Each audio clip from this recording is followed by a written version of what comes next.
এখনকার শাসক দলকে নিয়ে যেটা অবাক লাগে সেটা হচ্ছে পরের পর ঘটনায় পুলিশের বক্তব্য আর শাসক দলের বক্তব্য দেখবেন হুবহু কিভাবে মিলে যাচ্ছে।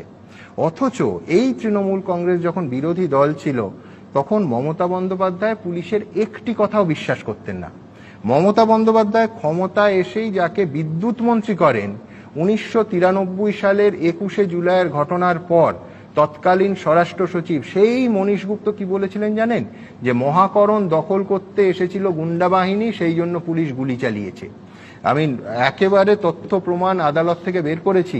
1993 সালের 2রা আগস্ট কলকাতা হাইকোর্টে রীতিমতো হলফনামা জমা দিয়ে মনীশ গুপ্ত বলেছেন যে সশস্ত্র সমাজ বিরোধীরা নেশাগ্রস্ত অবস্থায়, মদ্যপ অবস্থায় মহাকরণ দখল করতে এসেছিল। সরকারি তথ্য বলছে পুলিশ সেদিন লাঠিচার্জ করা ছাড়াও 341 রাউন্ড কাঁদানে গ্যাসের শেল পাঠায়, রাইফেল থেকে 75 রাউন্ড আর রিভলভার থেকে 46 রাউন্ড গুলি ছোড়ে। সরকারি তথ্য অনুযায়ী পুলিশের গুলিতে মারা যান 12 জন, গুলিবিদ্ধ হন 9 জন।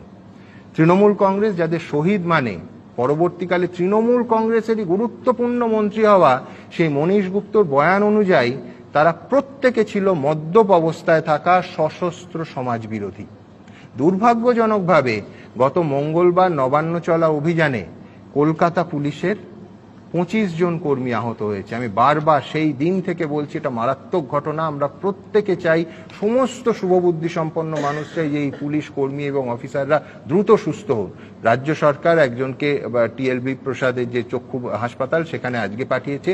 একটা ভালো খবরও দিই, সেটা হচ্ছে তার চোখ ক্রমশ তিনি দৃষ্টি ফিরে পাচ্ছেন, কিন্তু 25 জন আহত হয়েছেন।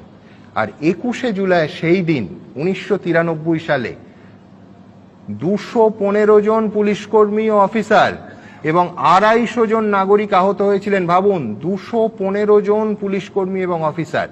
গুরুতর আহত হওয়া পুলিশ অফিসারদের মধ্যে অতিরিক্ত পুলিশ কমিশনার, যুগ্ম কমিশনার, ডিসি সদর, 7 জন ডিসি, 10 জন অ্যাসিস্ট্যান্ট কমিশনার ছিলেন।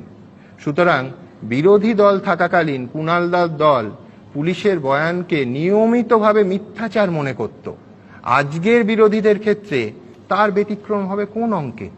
ওপেন ফোরামে নিঃসন্দেহে আমি আর কুণাল দায়ের উত্তর খুঁজবো। যাই হোক, আমার পরের বক্তা বিজেপির সজল ঘোষ।